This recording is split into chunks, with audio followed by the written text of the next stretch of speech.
The station covering all of the DMV. This is DC News Now. Developing now on DC News Now at 10, we're learning more about the moments a man walked into a Virginia congressman's office and beat some of his staff members with a baseball bat. I'll tell you what we know about the suspect and the potential motive. Plus, an officer-involved shooting in Fairfax County still making headlines tonight. DC News Now speaks with one woman who says she saw the whole thing. Hear what she had to say about the terrifying events. And we are helping you stretch your dollar tonight. The price of car insurance is more expensive than ever. Our consumer reporter breaks down how you can get the most out of your premiums.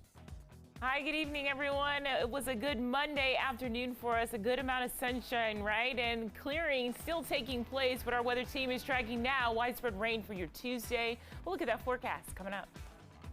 Hi, everybody. Thanks for joining us for DC News Now at 10 o'clock on DCW 50. I'm Chris Flanagan. And I'm Tasmeen Mafus. In our top story tonight, we're learning more details about the attack of two staff members of Virginia Congressman Jerry Connollys this morning. Yeah, City of Fairfax police say a man assaulted them with a metal baseball bat. It happened at Connollys' district office on Main Street in Fairfax, where the man was quickly arrested. Yeah, and DC News Now's Daniel Hamburg has been following this all day. He now joins us live in the studio. Yeah, Daniel, there's still no clear motive for why he may have done this. Well, Chris and Tasmeen, the congressman was not at his office this morning, but says the man came in asking for him before assaulting those two staff members. Police were called here to Congressman Jerry Connollys' office at 10:49 a.m. for an active assault. Officers arrived within 3 minutes and arrested 49-year-old Chuan Ka Tran Pham of Fairfax within 5 minutes of the call. When they were calling, they were hiding. So, it's important for us as a police department when people are terrified for us to get there as quickly as possible to stop the threat. Connollys said an outreach director was hit on the head and an intern on her first day was struck in the side. That's scary. That poor thing. Both were taken to the hospital and are expected to be okay. You can see some of the damage left inside. State Senator Chap Peterson represents the area as well, saying for most politicians, our plan is to greet people when they come in the door, and obviously you don't plan for something like this. Connollys said in his statement, quote, "The thought that someone would take advantage of my staff's accessibility to commit an act of violence is unconscionable and devastating." There's too much intensity right now. There's too much misinformation. And I think I would just ask people, stay positive. Let's have a collegial conversation, and we can differ, but swinging a baseball bat is that's not the answer. Court records show Pham had prior charges last fall, including assaulting a police officer, though Connollys said in an interview, quote, "He's never made threats to us, so it was unprovoked, unexpected, and inexplicable."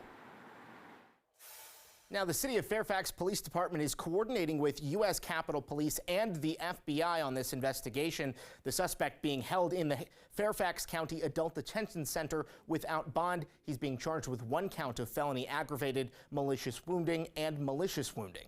In the studio, Daniel Hamburg, DC News Now. That is terrifying. Daniel, thanks. Today's attack is the third incident this year where a member of Congress or their staff have experienced violence. A little more than a month ago, a staffer for Kentucky Senator Rand Paul was stabbed in the 1300 block of H Street in Northeast D.C. He was left with serious injuries. And on February 9th, Congresswoman Angie Craig of Minnesota was attacked in an elevator in D.C. She escaped after throwing hot coffee on her attacker. That attack happened in the 300 block of 8th Street, less than a mile from where Senator Paul's staffer was stabbed. And tonight, Virginia Governor Glenn Youngkin responding to the attack, saying, quote, "Violence does not belong in our political system, and my prayers are with Representative Jerry Connollys' staff for a speedy recovery." And we've seen this against our judiciary, we've seen this against our legislative branch, and it has no place in our Commonwealth. And we're also following the horrific shooting of a 10-year-old girl in Northeast D.C. last night. Metro Police upping the reward for information about the shooter to $20,000. We're told that girl was riding in the back of a car when that shooting happened. It happened just before 9:30 last night at Hayes Street Northeast, outside an entrance to the Paradise at Parkside Apartments. Last we heard, that girl's in critical condition. Coming up in the bottom of the hour, we'll hear from neighbors about that shooting. And the latest act of gun violence in the district comes as Mayor Bowser prepares to testify before Congress. Bowser announced new legislation to fight the rising violence at a press conference today.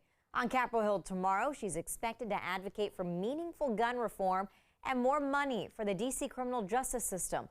More on that press conference coming up.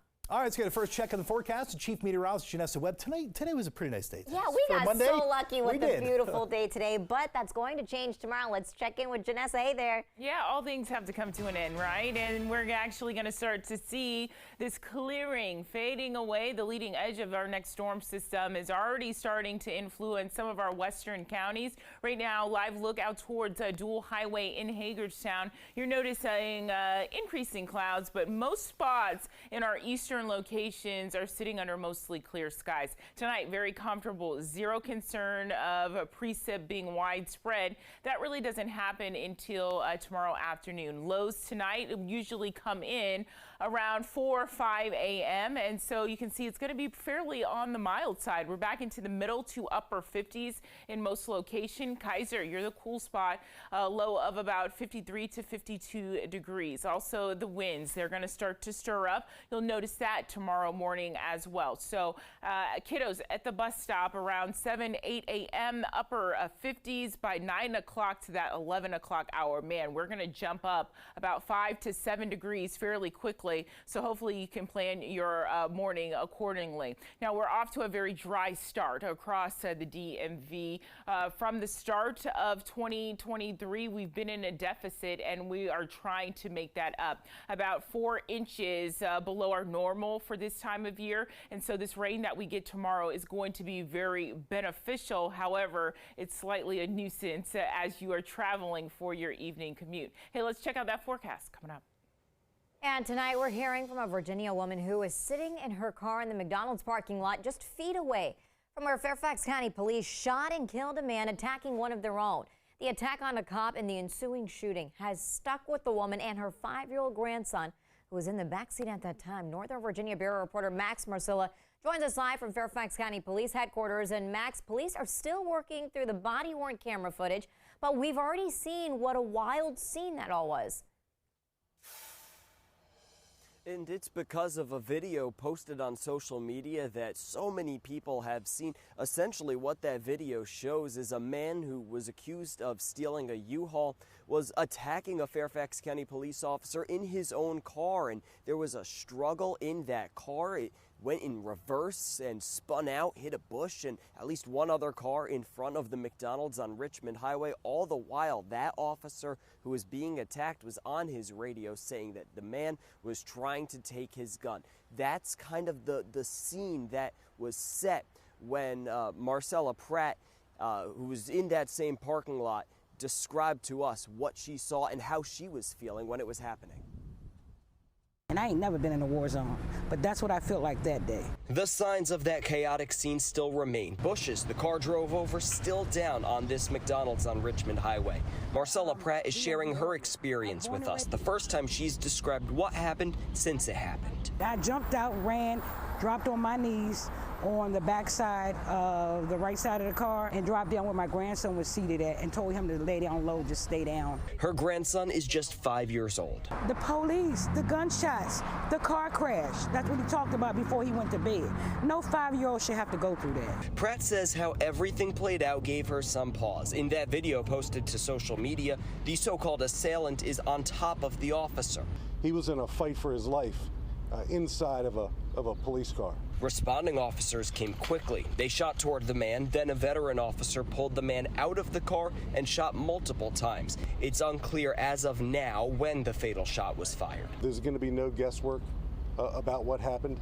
We certainly take the loss of any life very seriously. Police Chief Kevin Davis called that officer a hero. Pratt has her own concerns. That police officer has a right to be safe too. He has a family, I'm sure, kids or whatever. He got a home to go to as well.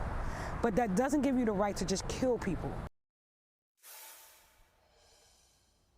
And Fairfax County is planning on releasing the body-worn camera footage from that incident. Police Chief Kevin Davis says that it will do so in the coming weeks. It has until June 11th, though it'll likely be sooner than that. As far as the tactics used in the what they're calling officer-involved shooting, well, police say they cannot get into those tactics until the video is released. Of course, as the updates come, we'll give them to you on air and online.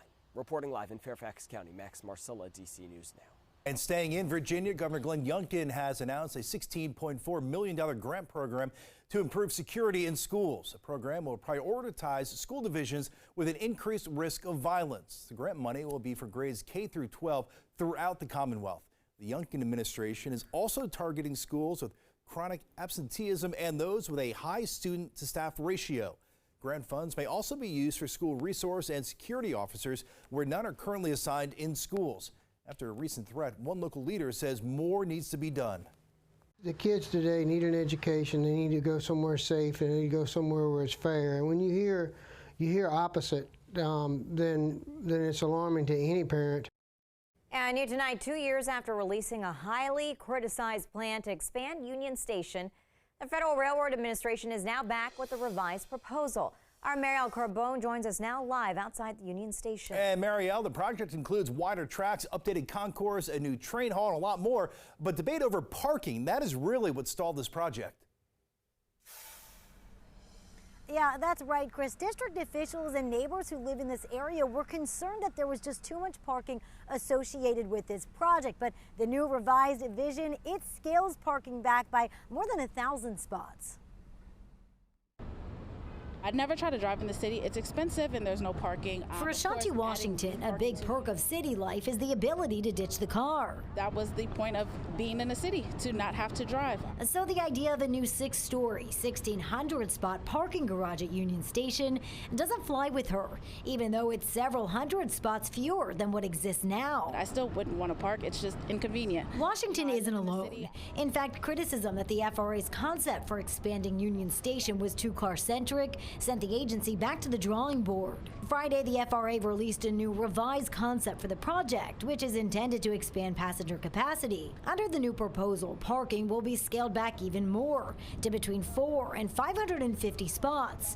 But this time, it'll be one floor underground, and it'll include space for pickup and drop-off traffic. Inside pickup and drop-off sounds really appealing because the circle out here is quite a pain to get picked up and dropped off from. That's a selling point for Shannon McCormick, who takes the train up to New York about once a month. The circle is just like the worst, so I'm trying to walk a few blocks to avoid it even for traveling home. As for the parking, she says it isn't about the number of spots at all. If it's underground, that seems like less of an eyesore, like something easier for the infrastructure. Now, all of this, it's not going to be ready or happening anytime soon. Construction is expected to take about 14 years, and the cost for all of this, almost $9 billion. Chris and Thasmin, people can weigh in, give their public feedback coming up twice at the end of June. We've got that information up for you on our website, dcnewsnow.com. Reporting live from Union Station, I'm Marielle Carbone, DC News Now.